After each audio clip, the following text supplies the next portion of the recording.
శ్రీ విష్ణు రూపాయ నమ శివాయ. శ్రీ విద్య ప్రేక్షకులకి ఈరోజు స్వాగతం. మేషరాశి, సింహరాశి అలాగే ధనుసు రాశి వారికి ఈరోజు బాగుండబోతుంది. కొన్ని పని లోపల ముందుకెళ్లే అవకాశాలు ఉన్నాయి. వృషభ రాశి, కన్యా రాశి అలాగే మకర రాశి వారికి ఈరోజు పర్వాలేదు, నిన్నటి కంటే అనుకూలంగా అని చెప్పుకోవచ్చు. ఈ రోజు ఏదైనా ట్రావెలింగ్ చేసేటప్పుడు జాగ్రత్తగా ఆలోచించి చేయండి.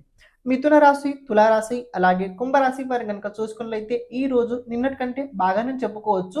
ఇంతకీ ఈ రోజు కొద్దిగా సక్రమంగా జరగాల్సిన పనులు కొద్దిగా రివర్స్ అయితే ఈ రోజు జరిగే అవకాశాలు ఉండబోతున్నాయి. కర్కాటక రాశి, వృశ్చిక రాశి అలాగే మీన రాశి వారికి ఈరోజు అంత అనుకూలంగా లేదు. మనసు పట్ల నియంత్రణ చాలా అవసరము. కుదిరినట్లయితే స్నేహితులతో ఎక్కువ ఉండడానికి ఈరోజు మీరు ప్రయత్నించండి. ఈరోజు ప్రతి ఒక్కరూ కాలభైరవ అష్టోత్తర శతనామ స్తోత్రాన్ని తప్పకుండా చదవండి. శ్రీమాత్రేయ నమః.